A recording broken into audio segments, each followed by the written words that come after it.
Chennai ribbon மாளிகையில் சென்னை மாநகராட்சி ஆணையர் ககன்தீப் சிங் பேடி செய்தியாளர்களை சந்தித்து வருகிறார். அதன் நேரடி காட்சிகளை தற்பொழுது பார்க்கலாம்.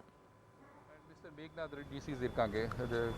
இப்போ இந்த இன்னைக்கு திட்டம் ஆம்புலன்ஸஸ் மேம்படுத்த திட்டம் சிறப்பான திட்டம் சென்னை மாநகராட்சி சார்பாக தொடங்கப்பட்டுள்ளது. இது ஒரு கிட்டத்தட்ட 250 கார் பயன்படுத்தக்கூடிய ஆம்புலன்ஸஸ் தொடங்குதாக மாநகராட்சி சார்பாக திட்டம் போடப்பட்டுள்ளது. இன்னைக்கு 50 ஆம்புலன்ஸஸ் நாங்கள் செயல்முறையில் கொண்டு வர போகிறோம். மாண்பு அமைச்சர் அவர்கள் அதான் ஃப்ளாக் ஆஃப் பண்ணாங்க. அதுக்கு காரணம் நிறைய பேஷண்ட்ஸ் ஆக்சிஜன் தேவைப்படாது, ஆனால் உடனே அவங்க hospital or COVID care centre அல்லது ஸ்க்ரீனிங் சென்டர் போக வேண்டிய சூழ்நிலை வருது. அந்த டைம் மாநகராட்சி அதிகாரிகள் 108 ஃபோன் பண்ணி ஆம்புலன்ஸ் அங்கே வர சொல்லி பிறகு அந்த 108 ஆம்புலன்ஸ் ஒரு மணிக்கணக்கில் அந்த patient who may not be serious oxygen தேவைப்படாமல் இருக்கக்கூடிய பேஷண்ட்காக கூட அந்த 108 ஆம்புலன்ஸ் அங்கே லாக் ஆகுது. அதையெல்லாம் 108 ஆம்புலன்ஸ் இந்த நேரத்தில் ஒரு நிறைய பேஷண்ட்ஸ் இருக்கும்போது ஆக்சிஜன் தேவைப்படக்கூடிய பேஷண்ட்ஸ்க்காக தான் ஃப்ரீயாக பண்ண வேண்டும். ஆக்சிஜன் தேவையின்றி இருக்கக்கூடிய பேஷண்ட்ஸ்க்காக இதே மாதிரி கார்லேருந்து ஒரு நல்ல பார்ட்டிஷன் திக் பிளாஸ்டிக் ஷீட் டிரைவர் மற்றும் பேசஞ்சர் சீட்டில் போட்டுட்டு அது டிரைவர் இன்சுலேட் பண்ணி அது கூட driver should have been vaccinated அந்த மாதிரி ஒரு ஏற்பாடு பண்ணிவிட்டு மாநகராட்சி சார்பாக இது ஒவ்வொரு ஜோனுக்காக எங்களுடைய நோக்கம் ஒவ்வொரு ஜோனுக்கு 15 வண்டிகள் கொடுக்கக்கூடிய ஒரு சிஸ்டம் கொண்டு வந்திருக்கோம். இந்த first stage we are giving 50 vehicles, then we are going to increase. இந்த வண்டிகள் அந்தந்த ஜோனோட ஜோனல் ஆஃபீஸர் கையில் ஒப்படைச்சிட்டு அந்த ஜோனல் ஆஃபீஸர் காலையில் ரிசல்ட்டில் பாசிட்டிவ் யார் அப்படி வரும்போது ஸ்டாஃபை அங்கே கொண்டு போய் ட்ரையேஜ் பண்ணி கூட அவங்களும் அந்த யார் பேஷண்ட் உடனே கோவிட் சென்டருக்கு கூட்டிட்டு வர தேவை இருந்தால் அவங்களுக்காக இந்த வண்டிகள் பயன்படுத்தப்படும். அதே நேரத்தில் எந்தெந்த பேஷண்ட்க்கு ஹாஸ்பிட்டல் போகணும் அல்லது ஸ்க்ரீனிங் சென்டர் போகணும், எக்ஸ்ரேக்காக ஸ்க்ரீனிங் சென்டர் போகணும், அது கூட 108 யூஸ் பண்ணாமல் அதே நேரத்தில் வீட்டோடைய கார் வேறு ரிலேட்டிவோட 2 வீலர் போயிட்டு அவங்களே இந்த இன்ஃபெக்ஷன் ரிஸ்க் எடுக்காமல் இந்த வண்டி பயன்படுத்த நாங்கள் திட்டம் போட்டிருக்கோம். படிப்படியாக இந்த திட்டத்தில் என்னென்ன ப்ளஸ்ஸஸ் அண்ட் மைனஸ் பார்த்துட்டு இந்த திட்டத்தில் சூட்டபிளான மாற்றங்கள் கண்டிப்பாக கொண்டு வரப்படும். சார், இப்போ ஜோனில் ஒரு நம்ம சென்னை கார்பரேஷனை பொறுத்த வரைக்கும் ஒரு குறிப்பிட்ட ஒரு 10 ஜோன் அதிகமாக இருக்குது. இப்போ அங்கே கூடுதலான வெஹிக்கிள்ஸ் இருக்குமா? ஆக்சுவலாக ஒரு சில ஜோன்ஸோட எண்ணிக்கை பாப்புலேஷன் அதிகமாக இருக்குது, நம்பர் ஆஃப் பேஷண்ட்ஸ் அதிகமாக இருக்குது. அதையெல்லாம் எங்களுடைய டிப்டி கமிஷனர் ஹெல்த் மற்றும் சீஃப் ஹெல்த் ஆஃபீஸர்ஸ் பார்த்துட்டு ஒரே நம்பர் எல்லாருக்கும் பிரிக்காமல் ஒரு கொஞ்சம் மேலே கொஞ்சம் கீழே கொடுக்க மாதிரி ஒரு பிளான் பண்ணியிருக்கோம்.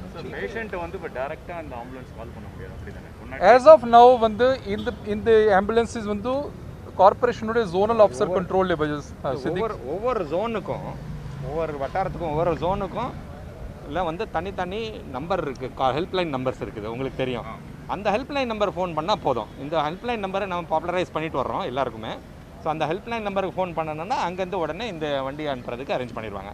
ஏன்னா இது வச்சு 108 பேர்டன் பண்ண வேண்டாம்னு பண்ணுறதுக்காக அதில் லிங்க் பண்ணலை, அதுக்காக தான் பண்ணி வச்சிருக்கோம். அந்த ஹெல்ப்லைன் நம்பருங்கிறது ஒவ்வொரு ஜோன் காமனா இல்லை எப்படி சொல்கிறது? ஒவ்வொரு ஜோனுக்கு தனித்தனி நம்பர் இருக்குது. அந்த பேம்ப்ளெட்ல கூட நம்ம இப்போ என்ன பண்ணுறோன்னா இந்த ஜோனல் ஹெல்ப்லைனை பாப்புலரைஸ் பண்ணுறதுக்கு நிறைய ஃப்ளையர்ஸ் ஒரு பேப்பரில் பிரிண்ட் பண்ணி அது எல்லாத்தையும் நம்ம டிஸ்ட்ரிபியூட் பண்ணிட்டு வரோம். அங்கே இங்கே போஸ்டர் மாதிரி ஒட்டுறதுக்கும் நடவடிக்கை எடுக்கப்பட்டு இருக்குது. ஸோ இனிமேல் அந்த ஜோன் ஃபோன் நம்பர் பண்ணாவே உங்களுக்கு உடனே இந்த ஆம்புலன்ஸ் அனுப்புறதுக்கு நடவடிக்கை எடுக்கப்படும். அது மட்டும் இல்லாமல் அந்த யாராவது பாசிட்டிவ் ஆகிட்டாங்கன்னு வச்சுக்கணுங்களேன், பாசிட்டிவ் ஆகிட்டாங்கன்னா அவங்க என்ன பண்ணணும்னு முழிக்கிறாங்க, நிறைய பேர் என்ன செய்கிறதுன்னு தெரியல. ஸோ அந்த இதுக்கும் இந்த ஜோனல் நம்பர் ஃபோன் பண்ணோன்னா அங்கேருந்து மெடிக்கல் டாக்டர்ஸ் உடனே அவங்கள ஃபோன் பண்ணி அவங்களுக்கு என்ன உதவி பண்ணணும், என்ன செய்யணும். இப்போ சார் சொன்ன மாதிரி மெடிக்கல் கிட் நம்ம கொடுக்கறதுக்கு பிளான் பண்ணியிருக்கோம். அதாவது யாராவது பாதிக்கப்பட்டிருந்தாங்கன்னா அதுக்கு தனியாக மெடிக்கல் கிட்டு கொடுக்கறது, ஸ்க்ரீனிங் சென்டர் கூட்டிகிட்டு போகிறது, இது எல்லாத்துக்கும் இந்த ஒரு நம்பர் அந்த ஜோனில் இருக்கிற அந்த ஒரு நம்பர் நீங்கள் தெரிஞ்சுக்கிட்டிங்கன்னா அந்த நம்பர் நீங்கள் ஃபோன் பண்ணி யூஸ் பண்ணிக்கலாம். பயன்படுத்திக்கலாம். அப்புறம் இன்னொரு ஐடியா பண்ணலாம். ஆக்சுவலாக நீங்கள் இங்கே ஒரு கண்ட்ரோல் நம்பர் கொடுத்தா அதுலேயும் யூஸ் பண்ணிக்கலாம், அதையும் டைப் பண்ணிக்கலாம். ஏன்னா எல்லாரும் அதுவும் பண்ணலாம், அப்படியெல்லாம் இல்லை, அதுலேயும் பண்ணலாம். அது வந்து இது இன்க்ளூட் பண்ணலாம்லங்கிற. ஏன்னா நீங்கள் வந்து சப்போஸ் வந்து இங்கேருந்து ஒரு டோல் ஃப்ரீ நம்பர் ஒன்று இருக்குல்ல, அது சப்போஸ் எந்த ஜோன்லேருந்து கூப்பிட்டா அங்கேருந்து டைவர்ட் பண்ணலாம். அது பண்ண அது ப்ரொவிஷனாக இருக்கும், அதுவும் பிரச்சனை இல்லை. ஒரு மண்டலத்துக்கு வந்து ஒரு வண்டி போதுமானதா? இல்லை ஒரு மண்டலக்கு வந்து டோட்டல் 15 வெஹிக்கிள் 15 வண்டி நாங்கள் கொடுக்க போகிறோம். அவர் சித்திக் சார் சொல்ல மாதிரி அந்தந்த ஜோனில் முதல்ல ஜோனல் ஆஃபீஸரோட அவங்களுக்கும் நிறைய 108 பேஷண்ட்ஸ்க்காக தேவைப்படுது, கொடுத்துட்டு அவங்களுக்கு ஃபுல் யூட்டிலைசேஷன் தான் அப்படியே வச்சுருவோம். சில வார்டில் ரொம்ப பயன்பாட்டுக்கு வரலைன்னா ஒருவேளை 108 கூட டை அப் பண்ணலாம். இன்றைக்கி இந்த 108 கூட மீட்டிங் போட்டிருக்கோம் that. But we will keep that in the coming days response பார்த்து அது பிடிவும் முடிவு எடுத்துருவோம். ரெண்டாவது இது சித்திக் சார் வந்து சொல்கிறது ஒரு பாயிண்ட், ஒரு முக்கியம் நான் மறுபடியும் சொல்லி வைக்கிறேன். இந்த மெடிசன் இன்றைக்கி ஒரு 30,000 மெடிசன் கிட்ஸ் நாங்கள் ஸ்டார்ட் பண்ணியிருக்கோம். காலையில் கூட நான் சில பத்திரிகையாளர்களுக்கு சொன்னேன். இப்போ வந்து ஒரு புது ஸ்ட்ராட்டஜி என்ன, தொற்று குறைப்பதற்கு புது ஸ்ட்ராட்டஜி என்ன, ஒரு நோயாளி டெஸ்டிங் ஸ்டேஜில் வரும்போது அவருக்கு சிம்டம்ஸ் இருக்கும்போது அவர் ஜுரம், தொண்டு வலி அல்லது லாஸ் ஆஃப் டேஸ்ட், ஸ்மெல் அந்த மாதிரி ஏதோ பிரச்சனை இருந்தால் உடனடியாக மெடிக்கல் கிட் அங்கே கையிலே வந்து அவர் கையிலே கொடுத்துருவோம். அந்த பேஷண்ட்க்கு கோவிட் பாசிட்டிவாக வந்து 2 நாள் வெயிட் பண்ணாமல் அது முதல்ல வந்து கொடுத்துருவோம். இன்றைக்கி 30,000 கிட்ஸ் வந்து ஜோன் வாரியாக நாங்கள் பிரித்து கொடுத்துருக்கோம். படிப்படியாக அது இன்னும் எக்ஸ்ட்ரா கொடுத்துட்டு we are trying to ensure that முதல்ல patient first day itself அவர் மெடிசன் சாப்பிட்டு ஆரம்பிச்சிட்டால் அவருடைய கண்டிஷன் வந்து வர்சன் ஆகாது, சான்சஸ் வந்து குறையும் என்பதை நான் சொல்கிறேன். அது இந்த ஒரு முக்கியமான விவரம் என்னென்னா, இந்த புதிய மியூட்டேஷன் வைரஸ் இருக்குது இல்லையா, இந்த வைரஸ் என்பது இந்த அறிகுறி ஆரம்பிச்சிருக்கும் போது, அதாவது ஃபீவரு, காய்ச்சல், த்ரோட் இன்ஃபெக்ஷன்னு, அதாவது தொண்டை வலி, அதுக்கப்புறம் வந்து உங்களுக்கு ப்ரீதிங் டேஸ்ட் அதாவது நாக்கு மூக்கில் வந்து ஸ்மெல்லு வர்றது, வராதது, இதெல்லாம் அறிகுறிகள் வந்ததுலேருந்து 5வது நாளில் வந்து ஒன்று வந்து நல்ல குணமாக பிரச்சனை இல்லாமல் போயிடுது, அப்படி இல்லைன்னா ஆஸ்பத்திரி கூட்டிகிட்டு போயிடுது.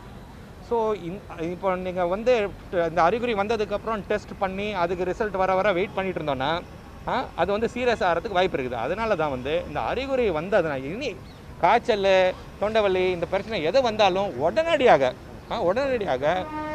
நம்ம கார்பரேஷனில் இந்த ஹெல்ப்லைன் நம்பரை, ஜோனல் ஹெல்ப்லைன் நம்பரோ இல்லாட்டா 104 மூலமாக கேட்டுட்டு இந்த ஹெல்ப் உடனடியாக இந்த கான்டாக்ட் பண்ணணும். ஏன்னா நாங்கள் வந்து என்ன அரேஞ்ச் பண்ணியிருக்காங்க, கார்பரேஷனில் என்ன அரேஞ்ச் பண்ணியிருக்காங்கன்னா, அவங்கள FSW, அதாவது ஃபீவர் சர்வே ஆஃபீஸர் ஒர்க்கர், அதாவது காய்ச்சலை கண்டறிய அலுவலர், அவங்க வந்து ஒவ்வொரு வீட்டுக்கு வந்து உங்களை வந்து பார்க்குறது உங்களை எல்லாரும் பார்த்துருப்பீங்க. ஒரு நாள் 2 நாளைக்கு ஒரு தடவை வருவாங்க. அவங்க மூலமாக இந்த மருந்துகளை வழங்குறதுக்கு நடவடிக்கை எடுக்கப்பட்டுள்ளது. அதாவது அவங்க வந்து இந்த காய்ச்சல் இதெல்லாம் இருந்ததுன்னா உடனடியாக டாக்டரை தொடர்பு கொண்டு அவங்க மூலமாக மெடிக்கல் ப்ரெஸ்கிரிப்ஷன் வாங்கி அந்த மருந்துகளை அங்கே வழங்குறதுக்கு நடவடிக்கை எடுக்கப்பட்டுள்ளது. அதனால் இந்த மாதிரி அறிகுறிகள் இருந்ததுன்னா ஃபஸ்ட்டு வந்து கோவிடு தான் என்பதை நினச்சி அதுக்கு தேவையான நடவடிக்கை எடுக்கிறது தான் நல்லது நமக்கு. ஸோ அதனால் உங்கள்கிட்ட வேண்டுகோள், மக்கள்கிட்ட என்ன வேண்டுகோள்னா, இந்த மாதிரி அறிகுறி இருந்ததுன்னா தயவுசெய்து அதை வந்து லேசாக எடுத்துக்க வேண்டாம். உடனடியாக இந்த ஹெல்ப்லைனை கான்டாக்ட் பண்ணி இந்த மருந்து பேக்கெட்டை நீங்கள் கொஞ்சம் அவங்கள்ட்ட வாங்கிக்கிடுங்க. உங்களுக்கு வீட்டுக்கு வர்றவங்கள்ட்ட அதை சொன்னால் கூட அது தயவுசெய்து மறைச்சிடாதீங்க. இந்த மாதிரி ஜுரம் வந்திருக்கு, இது வந்துருக்கு, இவங்கள்ட்ட சொன்னால் ஏதாவது யாரும் வந்து மறைக்காமல் அவங்கள்ட்ட சொன்னீங்கன்னா அவங்க வந்து அந்த மருந்து கிட்ட தருவாங்க. அந்த மருந்தை மருந்து மூலமாக பயன்பட்டுக் கொள்ளுங்கள். இது ஒரு வேண்டுகோள்.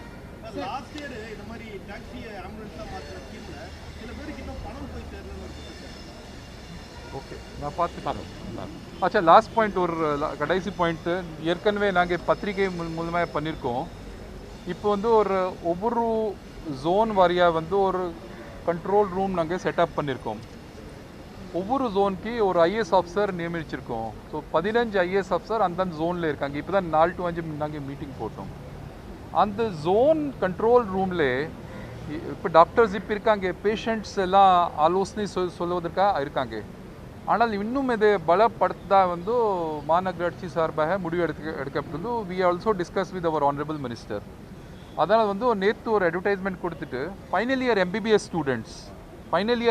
ஸ்டூடெண்ட்ஸ் கவர்மெண்ட்டோட ரெக்கக்னைஸ் காலேஜஸ் இருந்து யார் இருந்தால் தன்னுடைய பயோடேட்டா ஒரு வெப்சைட் இன்றைக்கி எல்லா மேஜர் பத்திரிகையில் எல்லாம் போட்டிருக்கோம்.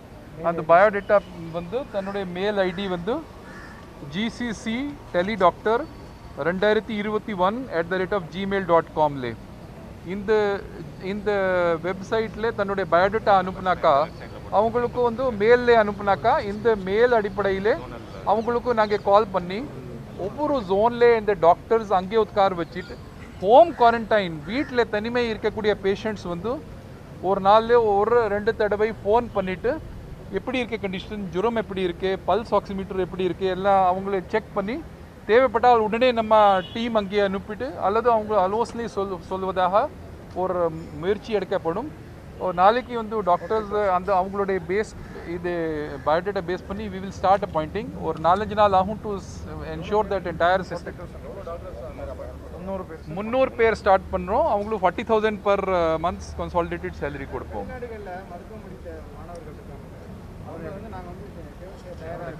எடுக்கலாம், ஏன்னா நிறைய பேர் அவங்க வந்து இது கொடுக்காம இதுக்காக எடுத்துருவோம். நோ அது அவங்க பயோடேட்டா வந்தால் நாங்கள் we will consider that also. சென்னையை பொறுத்தவரையும் அரசு தனியார் மருத்துவமனையில் 90% மேலே வந்து படுக்கைகள் பெட்டு வந்து ஃபில் ஆயிடுச்சு.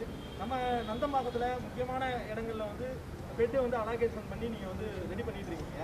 இன்னும் இப்போ இருக்கிற அந்த டெஸ்ட் பாசிட்டிவ் ரேட் 23 அப்படின்னு அதிகமாகும்போது இன்னும் 1 மாதத்தில் டெல்லி நிலைமை வந்து சென்னையிலேயும் வரலாம் அப்படிங்கிற மாதிரி சொல்கிறாங்க.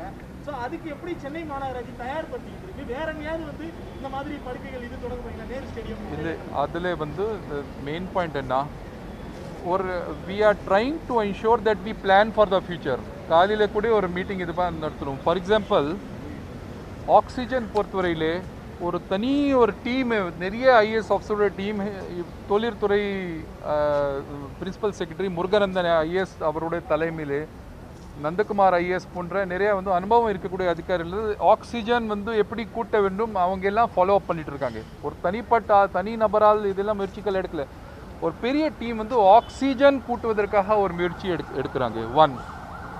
நம்பர் 2, ஹெல்த் பொறுத்தவரையிலே அது வார் ரூமில் வந்து Darez Ahamed IAS, doctor Uma IAS போன்ற அதிகாரிகள் வந்து அவங்க வார் ஜூமில் உட்கார்ந்து எல்லாம் government and private medical colleges and ஹாஸ்பிட்டல்ஸோட உட்கார்ந்து அவங்களுடைய பெட்ஸ் எப்படி கூட்ட வேண்டும். சில ஈவன் தனியார் மெடிக்கல் காலேஜஸில் கூட இன்றைக்கி நாங்கள் வார் ரூமில் இருந்தோம். அங்கே ஆக்சிஜன் பற்றாக்குறை இருக்கும்போது அவங்களுக்கு வந்து உடனடியாக கும்மிடிப்பூண்டியில் இருக்கும் இண்டஸ்ட்ரியிலும் அவங்களுக்கு சிலிண்டர் கூட எமர்ஜென்சிலே நாங்கள் கொடுத்தா ஏற்பாடு பண்ணிவிடும். த்ரூ ஹெல்த் டிபார்ட்மெண்ட் அந்த முயற்சி எடுக்கப்பட்டு வருகிறது. ஹெல்த் செக்ரட்டரி ராதாகிருஷ்ணன் அவருடைய தலைமையில் எல்லா மெடிக்கல் காலேஜஸில் இருக்கக்கூடிய பெட் வசதி மேம்படுத்திட்டு இருக்காங்க. நானே ஒரு சின்ன உதாரணம் சொல்கிறேன். அது எனர்ஜி எப்படி ஒரு லிங்க் இருக்குது. இன்றைக்கி வந்து உமாம் துரார் மெடிக்கல் காலேஜிலிருந்து ஹெல்த் செக்ரட்டரி வழியாக என்கிட்ட காண்டாக்ட் பண்ணாங்க. சார் நாங்கள் பெட் இன்னும் கொஞ்சம் ரெடி பண்ணிட்டோம், எங்களுக்கு ஒரு 50 வந்து ஆக்சிஜன் கான்சென்ட்ரேட்டர்ஸ் வேணும் என்பதை சொன்னாங்க. எங்களுக்கு மாண்பு முதலமைச்சர் நேத்து அவர்கள் முந்தா நாள் அவர்கள் 300 ஆக்சிஜன் கான்சென்ட்ரேட்டர்ஸ் கொடுத்தாங்க. We had given those concentrators to Kings hospital, MMC, Stanley, எங்கள் டுண்டியார்பேட் ஹாஸ்பிட்டலில் கூட போட்டிருந்தோம். ஆனால் எங்களுடைய point medical college Omandurar hospital வந்து அங்கே ரொம்ப சீரியஸான பேஷண்ட்ஸ் இருக்காங்க. 50 பெட்டுக்கு ஆக்சிஜன் வேணும் சொல்லிட்டு தே ஃபோன்டஸ். நாங்கள் தொண்டையார்பேட்டில் இன்னும் யூஸில் இல்லாமல் இருக்கக்கூடிய கான்சென்ட்ரேட்டர்ஸ் நேரடி அங்கே கொண்டு போயிட்டு அவங்களும் ஒப்படைச்சிட்டோம். அதே மாதிரி ஸ்டான்லியில் நேற்று நைட்டு நானே இருந்தேன். அங்கே ஒரு நிறைய கிட்டத்தட்ட 50 பெட் புதுசாக ஆக்சிஜன் பெட்ஸ் சேர்த்துருக்காங்க. இந்த சுருக்கமாக சொல்லுவது என்ன, we are trying to add the number of oxygen beds every passing day. Oxygen அங்கே எக்ஸ்ட்ரா இண்டஸ்ட்ரீஸ் டிபார்ட்மெண்ட் மூலமாக வருது. அதே நேரத்தில் கான்சென்ட்ரேட்டர்ஸ் போன்ற தனிப்பட்ட எக்யூப்மெண்ட்ஸ் மாநகராட்சிக்கு பல்வேறு நாங்கள் இப்போ கூட ஒரு இதுவரை 2743 oxygen concentrators, mostly 10 litre oxygen 10 litre per minutes oxygen concentrators நாங்கள் மாநகராட்சியில் ஆர்டர் பண்ணியிருக்கோம். வரக்கூடிய நாளில் வரும்போது அதெல்லாம் பெட்டில் போட்டு நாங்கள் ஆக்சிஜன் அதில் ஆட் பண்ணிடுவோம். 3வது பாயிண்ட், நிறைய பேர் வந்து ஒரு ஃப்யூச்சரில் சப்போஸ் ஆக்சிஜன் அவங்களுக்கு தேவைப்படுது, ப்ரெஷர் இருக்குது, ஹாஸ்பிட்டல் வெளியே இது ஸோ மாநகராட்சி சார்பாக ஒரு பிளான் என்ன வச்சுருக்கோம், 3 இடத்துல நார்த் சவுத் சென்ட்ரல் எங்கள் 3 பகுதிகளில் ஒரு ஏரியா வந்து ஆக்சிஜன் பெட்ஸ், ஆக்சிஜன் பார்லர் சொல்லக்கூடிய ஒரு அமைப்பு ஏற்படுத்த நாங்கள் உத்தரவு கொடுத்துருக்கோம். அங்கே 100 பெட்ஸில் ஆக்சிஜன் வந்து அங்கே சிலிண்டர் அல்லது கான்சன்ட்ரேட்டர் வச்சு ஏற்படுத்த நாங்கள் உத்தரவு கொடுத்துருக்கோம். நெக்ஸ்ட் 2-3 days அது ரெடி ஆகும். அதுக்கு காரணம் என்ன?